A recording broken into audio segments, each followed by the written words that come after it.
Alhamdulillah, wassalatu wassalamu ala rasulillah wa ala alihi wa sahbihi wa man wala. We continue discussing the chapter of congregational prayer, Salat al-Jama'ah. And yesterday I focused mostly on this main book, which is written by one of the students of Imam Albani. And frequently the opinion mentioned in this book here is the opinion of Imam Albani himself and his students. They call them Ahlul Hadith, people of Hadith. And frequently that opinion is quite close to the opinion of Hanabila, Madhab al-Hanbali, because the Madhab al-Hanbali is one of those madhahib that was very much also concerned and dedicated towards the Hadith. And they have lots of backing from the Hadith. Imam Ahmad ibn Hanbal, the founder of the madhab himself, he has a big, huge book in Hadith, Musnad Imam Ahmad, which contains 30,000 hadith, one of the biggest compilations of hadith.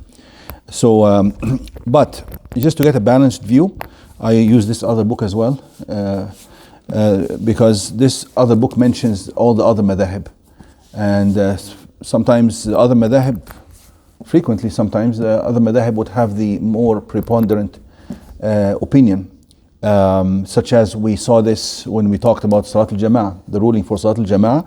The Hanbali madhab is that it's obligatory, mandatory on each individual to come and pray in the masjid, while we saw the overwhelming evidence from other madhahib that it isn't. That's why some of the points we discussed yesterday, I will go back and refine some points and explain some others.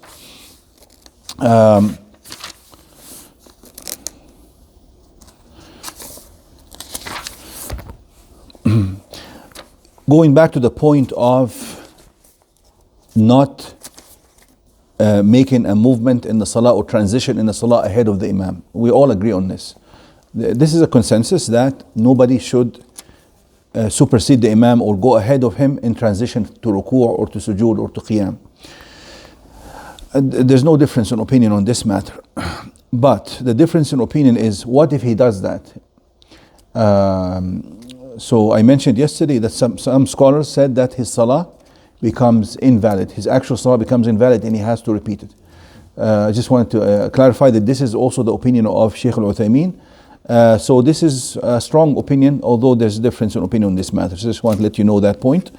What about being equal to the imam? If the imam makes ruku' and he makes ruku' almost at the same time, but does not supersede the imam or go ahead of the imam, that is makruh. That is definitely disliked and can lead to him going ahead of the imam sometimes.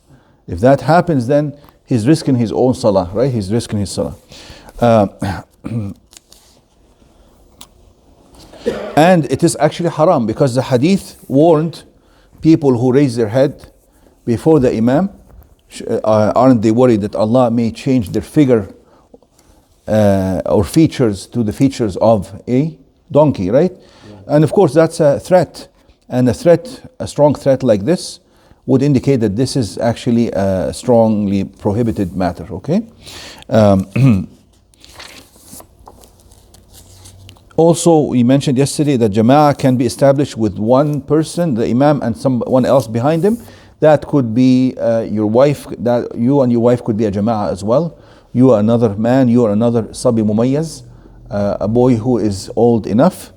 And I say a boy who's old enough because this happened with the Prophet ﷺ when Ibn Abbas was a boy and he prayed behind him and في بيت خالته ميمونة, in the house of his aunt Maymuna.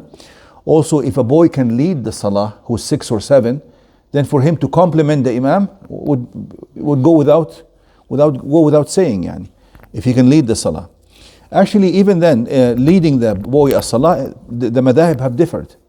Some people said, no, it has to be somebody who's older, who's hit puberty. But that's just an opinion. It is not backed by the hadith. The hadith is very clear that Amr ibn Salama led his people in his tribe, and he was only 6 or 7, as long as he knows what he's saying. And he is the most, memorizes the most Quran. Aisha radiallahu anha also had a servant boy, a young boy who used to lead her and the household in Taraweeh. Okay. One time Ibn Abbas stood on the left side of the Prophet ﷺ, and Prophet ﷺ turned him to the right side. So this kind of movement is also okay, and this shows you that the person standing with one imam, one person with the imam, should stand on his right side. If he stood on his left side, still the salah is valid, but this is not the sunnah, because if the salah was not valid, he would have told him that, because he started part of the salah on the left side already. He would have told him, you have to repeat that, right? Okay. Can a non-mahram lead women if they maintain the distance, like if they're in the masjid? Yes. Oh yeah. Just like in the masjid, the non-mahram leads women, right? But just one person, even though if the person is not, for example, they have distance their back, they can still lead the salah. He can lead the salah for women. A man can lead salah for women, absolutely.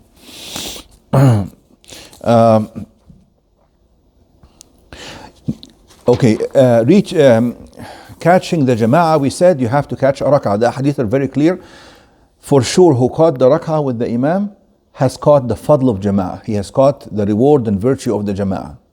What if he caught him after the last ruku'? Again, scholars differed here.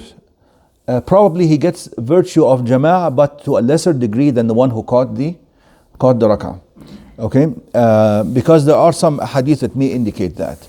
But to catch the jama'ah for sure, and you, with no doubt, is that to catch the last rak'ah with the imam, then you have caught it. But still, some hadith indicate that if you actually catch him in tashahhud, still you get a virtue of the jama'ah, but probably less than the one who caught the full.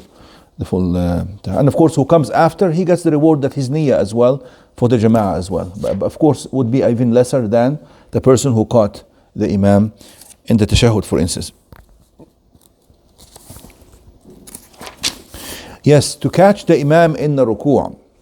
I mentioned yesterday that you have to get down to ruku' and say one tasbih. This is the madhab of Hanabila. The majority of scholars said that he has to get down to ruku' and his hands rest on his knees, and he comes to a pause, al-itmi'nan, before the imam raises. Okay, but the Hanabila added that other point, which is to get a tasbihah, just to make sure that he actually reached the ruku' correctly and he reached the level of itmi'nan, tranquility. Okay, because if you tell people, all you have to do is for your hands to reach your knees and reach tranquility or a pause, you can't really gauge that or make sure that they've done it properly. So better to tell people, just like the Hanabila said, وَهُوَ الْأَحْوَطِ, this is to be on the safe side, that catch one tasbihah in ruku'. This way we're sure that he basically did what the other madhahib have said and what the Hanabila said, just to be sure that he caught the rak'ah, so that not to miss his salah just on something as trivial as 1 second. What is wrong with repeating the rak'ah if you're not really sure here, right? I think that tranquil aspect is very important, because you can see people that are rushing to meet Jama'ah, maybe before Imam raises up. Exactly. They will do. Exactly. And still walk. True. No, but that's a good point. Yeah, doing ruku'. Okay, that's an important point. Yeah, that's an important point. Somebody did ruku' behind the lines, and then when he is ruku', he walked a few steps to be in the line. Here he has caught the ruku' actually, but this is not the proper way to do it. He has caught the ruku'. He doesn't have to repeat this rak'ah, but he did this trick to catch the ruku' rather than to lose this rak'ah. Better for him to because the hadiths are very clear that you have to walk alaykum as-sakina. You don't rush. Okay, and he said to Abu Bakr, not Abu Bakr. The other Sahabi, his name is Abu Bakr with a ta' marbuta. He told him, زادك الله حرصا ولا تعود. Yeah, don't do it again. Okay, so it shows that it's makruh to do something like this, correct? But right? person can still rush to at least join the Jama'ah, but after they join. But not running, Not running. Basically, the sunnah is not to rush. Yeah. If you ask him what is the most proper, it's not to rush. But sometimes we just can't help it. You come in the ruku' and you I don't know what to say. That's just human nature. But what is the sunnah? The sunnah is to take your time. Okay. Some scholars say that's no problem if he, like what brother when you say, if you put his ruku from there. Yeah. He say some Sahaba they do that. But he didn't tell you the remainder of the hadith? He didn't tell you. He says some Sahaba like Abdullah ibn Zubayr. No. The narration is Abu Bakr. That's the only narration I know. He say about another hadith. Okay. Some of Sahaba, he say Abdullah ibn Zubayr, Okay. he's talk on the minbar about this. If anyone run to Salah to watch Jama'ah, if you see Jama'ah like this, you can do what like. No, but the hadith, if we have to know if this is authentic saying that can be attributed to Abdullah ibn Zubayr or Abdullah ibn Umar, whatever he said, the Sahabi that said that. Number one, you have to make sure it's an authentic saying. Number two, even if it is an authentic saying, it cannot go against the saying of the Prophet ﷺ, right? Because then it will be ﷺ, it will go against the clear hadith. Then we disregard the saying of the Sahaba and we take the saying of the Prophet ﷺ. Now, because many Sahaba, some rulings they did not know. They had to ask others. Even major Sahaba and prominent Sahaba, such as Umar ibn Khattab, Abu Bakr Siddiq, they used to gather other Sahaba. Did you guys hear the Prophet ﷺ say something in this matter? They used to ask. So anybody can miss something, right?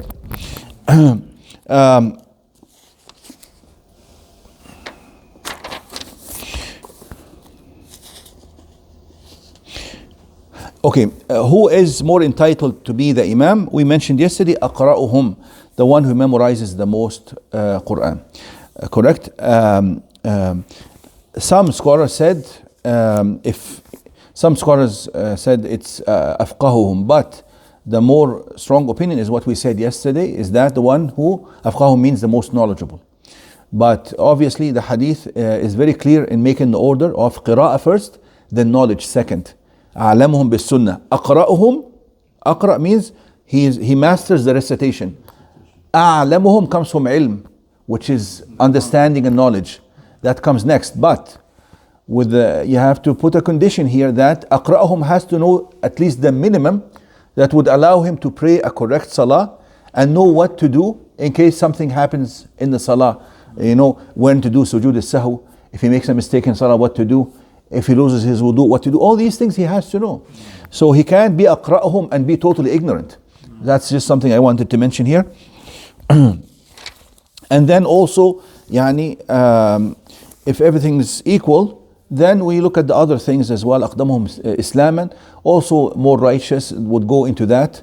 Whoever is earlier in Islam or older in Islam, or also more righteous, can all fall under that. Okay, we talked about Imamat al-Sabi.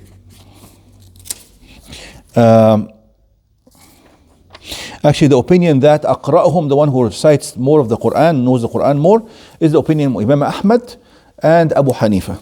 While other scholars, Malik al-Shafi'i, said no, أفقههم. They went by the more knowledgeable, but the stronger opinion is the first one we just mentioned. So yesterday when you mentioned that the qamis wasn't long enough. Yes. So was it even allowed because it has to come down to the knee? Correct. No, yes, it's not really allowed for the Imam not to cover his awrah, but this is, you have to know that this is also a sabi. He was a young boy. It's not like a grown-up man. This is one thing. Could have been also early in Islam. Some rulings are not fully established as well. And sometimes the whole tribe is so poor that everybody has such a short, they don't have enough cloth to make garments. Could be the whole tribe. Because they had to actually collect from amongst each other to just fashion a longer thawb for him. They have to really, everybody had to contribute to that. I think it could have been earlier in Islam, because otherwise one of the Sahabas would have given him something to wear from their clothes. But see, we're talking about him living away from Medina. It was a faraway tribe, and so everybody in that tribe, basically this boy would have been the most knowledgeable and the most memorizing, the one who memorizes most of the Quran. So there weren't like other prominent Sahaba there to help out with this matter, okay? But so this is a young boy. He's telling what happened. He was younger, and it's a remote place, not within Medina, and also could have been early in Islam as well, right? Sorry, Sheikh, same hadith about that lady cover your Yes. your you guys do have to cover your imam what? Yeah.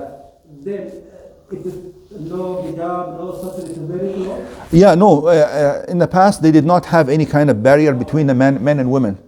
It was men and then women right in the back there. And that is why actually it was their habit that when the salah is done, the men would sit until the women leave and then the men would start leaving. No, there was no, yeah. No.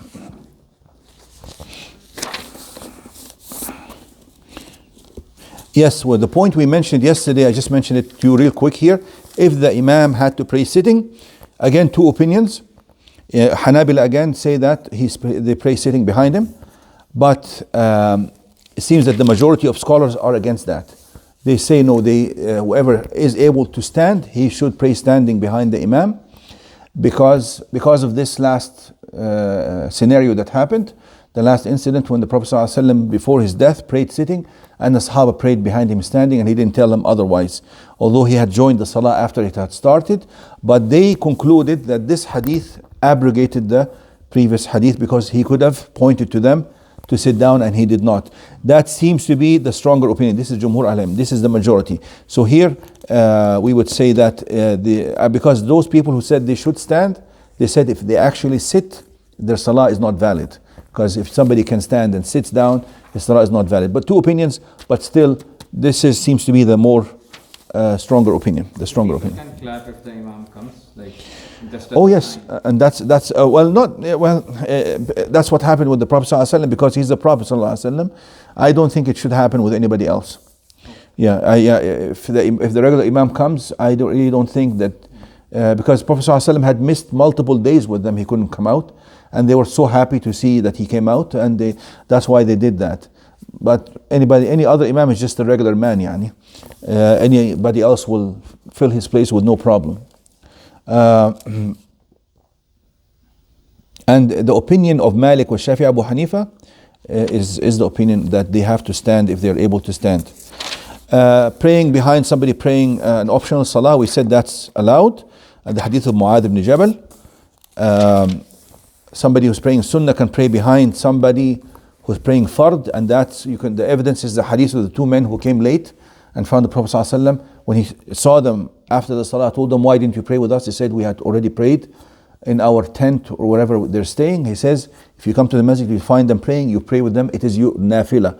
That's clear indication that somebody can pray nafila, which is the optional prayer, behind somebody who's praying the farida. Now, If we pray first Jummah and you did it the second Jummah, we can still join the Jummah again. like who? Say again. Like now we pray two Jummah. Yes. Some of us normally join the first one. Yes. If somebody wants, We're still around for the second one. you can pray sunnah. If you didn't pray your sunnah, you want to pray sunnah while they're praying Jummah, yes, you can.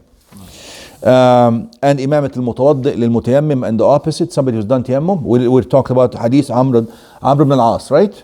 Somebody who's done tayammum. Same Jummah, same example. First Jummah is around 20 people, second Jummah same number, or if last Jummah is more, Yeah. he can pray two Jummah, no problem. The same imam? Yeah. No, Ma'mun. I'm talking about Ma'mun. Why would he pray two Jummah? Huh? Why would he pray two? Oh, Sunnah. Yeah, it would be a second Jummah. That he prays. If he was just happens to be in the masjid because he's looking after things and he wants to do his sunnah, he can do it with the Jama'ah, no problem. Now, an important point. If somebody hasn't prayed Maghrib for some reason and he comes and finds them praying Isha, so what does he do? If he entered in the second rak'ah, there's no problem, because he can pray 3 rak'at and his niyyah is Maghrib, while their intention is Isha and his intention is Maghrib. That is fine, and he makes taslim with the imam. If he came in the third rak'ah, no problem. He prays with them and comes up and does another rak'ah to complete 3. If he comes in the fourth rak'ah, again no problem. Prays with the imam, does salam with the imam, gets up, does 2 more rak'at, right? But the issue is if he comes in the first rak'ah and he wants to pray 3 rak'at while the imam is praying 4 rak'at. Here they say, after what happens here, 1 second. أتى بركعتين الباب هو دخل في الأولى فيلزم إذا قام الإمام إلى الرابعة. Yes, when the imam gets up for the 4th rak'ah, he doesn't get up. He actually sits down. He sits down.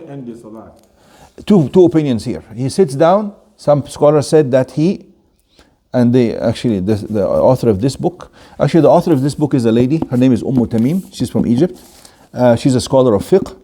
And this book is certified by another scholar, Mustafa al-Adawi, very famous scholar in Egypt, Mustafa al-Adawi.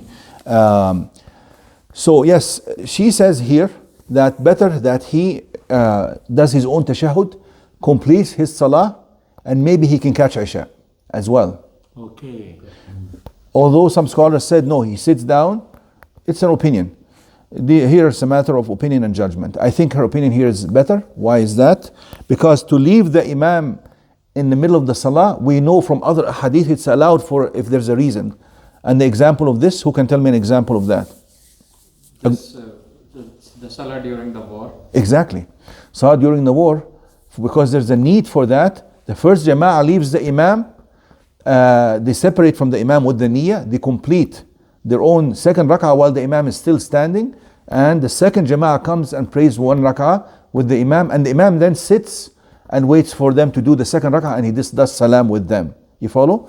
We'll talk about salat khawf when it comes, but here they separated with the niyyah and they completed their own salah and they left. So we know from other hadith that this is allowed if there's a strong reason. And here there's a strong reason because he cannot pray Maghrib 4 rak'at, so he has to do something. At the same time, he wants to catch Isha, so that's better for him. Some other people said that he sits down, waits for the imam to come and sit down, does the tashahhud with the imam, and does salam with the imam. What's your question? Can the person not just pray Isha and then after praying, finishing Isha, then pray the Maghrib? No, it shouldn't be like this because they have to be in order. Yani, some scholars necessitate that it has to be in order. Actually, not. I think this is a stronger opinion. I have to review it. The salawat have to be in order. You cannot pray Maghrib before you cannot pray Isha before you have prayed the Maghrib. Okay.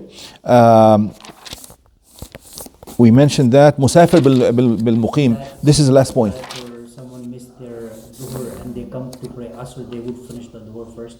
Then Yes, they go in with niyyat al-Zuhr. If you come in, you have not prayed Zuhr, and they're praying Asr, you come in, your niyyah is Zuhr and the niyyah is Asr. Correct. That's straightforward.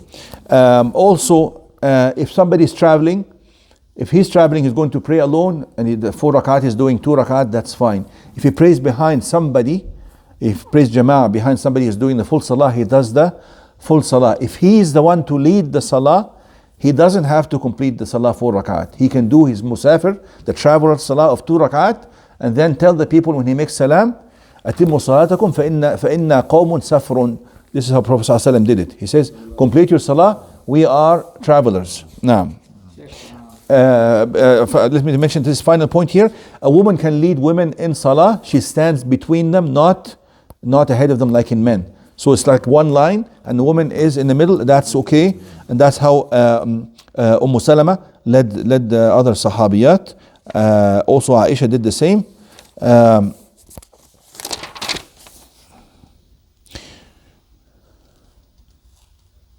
And we said that we're allowed to pray behind the tyrants and wrongdoers as long as we don't know for sure that they have committed kufr. And also if we know that they are not doing something in the salah or before the salah that can nullify the salah, such as if they don't do their wudu correctly. Because I heard Uthman al-Khamis, for instance, mentioning if you know that he doesn't wash his foot, he wipes it only. And some Shia do that. But if you know that he wipes the foot, he doesn't wash it, then his wudu is not correct, then his salah is not correct, you cannot pray behind him.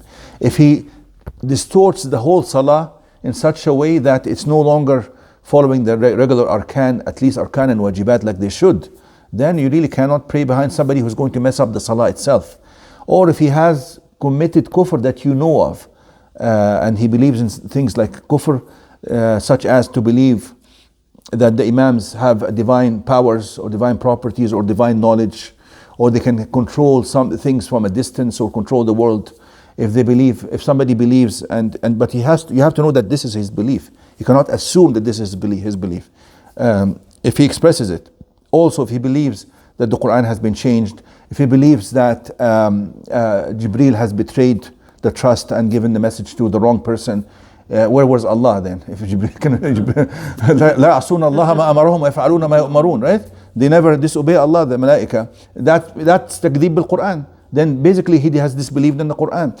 If he believes that the Quran has been changed, if he believes that the Sahaba have committed kufr, that if he calls the Sahaba kuffar, if he curses the wives of the Prophet ﷺ, especially Aisha, because Aisha was basically vindicated in the Quran. If he says no, she committed this horrible act, then he has basically disbelieved in the Quran, contradicted the Quran. Any kind of such beliefs would take this person out of the fold of Islam. The Qadianiyah are not Muslims. We cannot pray behind them.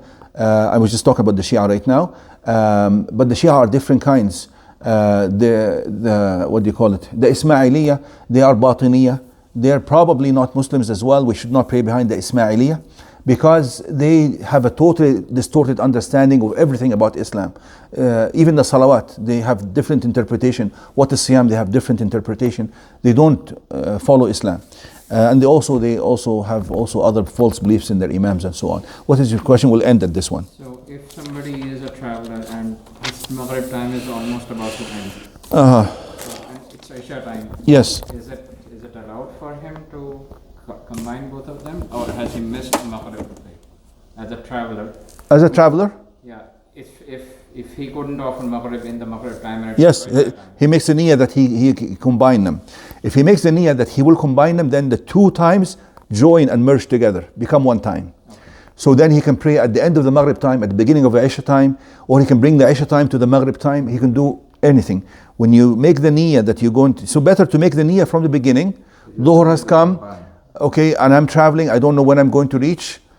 I will merge both salawat. If I manage to get the Asr and Dhuhr time, that's fine.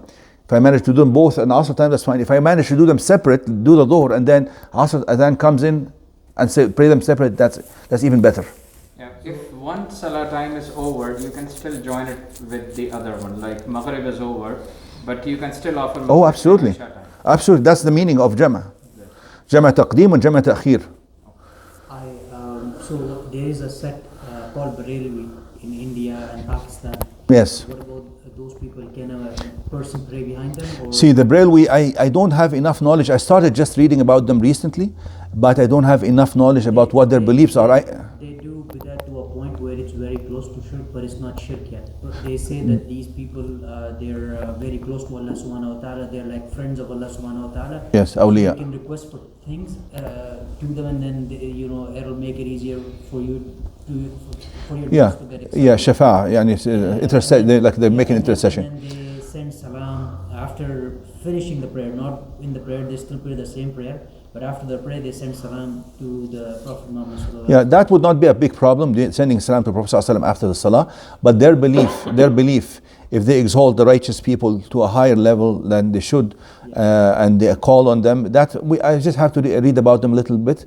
I only start because not too many people know about Braillewi. You have to be from the sub-Indian continent, to know that. So I just heard about them recently. I was hearing a scholar from in North America, Yasser Qadi. He was talking about them a little bit, and I don't know if you guys follow Yasser Qadi or no. You read him? Yeah. I don't know where he lives, but Yasser Qadi, of course, he's a Muslim scholar, but he was on the Salafi Hanbali Najdi madhab, and then he changed to something. It's not clear exactly what he changed to, and he's making lots of criticism to the Salafi movement and so on. And he, of course, he mentioned the Braillewi, and he, as if he has no problem with them. So that's what prompted me to. Yasser Qadi should have been a Salafi, or he was a Salafi, and Salafis don't accept these kind of practices. So then I learned that he has changed to something different, but I really don't know yet exactly how. He made a lecture just a couple of days ago. I started listening to it yesterday. It's 3.5 hours. so I said, only managed to finish 15 minutes. I said to myself, I want to listen to it as a whole to know exactly what his new stance is, and also what his position is with regards to the Braillewi and other people now. Because that whole lecture is made about that subject, about calling on the awliya and so on. Some of them actually, they go to the graves and then they do something which makes them, it's like a hallucination, and they will. Shia, it's like Shia people. There is like different sects in Shia, and some of their sects are not as bad. They are very close to the. Yes. Similarly. That makes it more difficult. Yeah. There is a group, and there's millions of them, so it's not like few people. Oh yeah, I understand. He didn't mention them because he knew that there's lots of people following them. In That's fact, why. in Delhi, there is a place where you find thousands of people doing the same thing at the same time, going to the grave and To the grave even. yeah, Okay. going to the grave and doing the same thing there. ولا حول ولا قوة إلا بالله. Same So our many. country too, same. Okay, this subject, inshallah, this is a whole subject. It's not related directly to fiqh. It's more related to aqidah, to belief. Because things like this, if somebody goes to a grave and calls on what he thinks is somebody close to Allah, that is mounting to shirk or close to shirk, or it could be shirk itself. So the riya al-shirk, it's either a means leading to shirk, or it could be shirk based on what his belief is and what he's actually saying. Okay, we have to know that. So this one we'll try to study separately in all detail in a totally separate class, inshallah. And also because if you're not sure how far they are from true Islam and Aqidah, is it better just to avoid praying,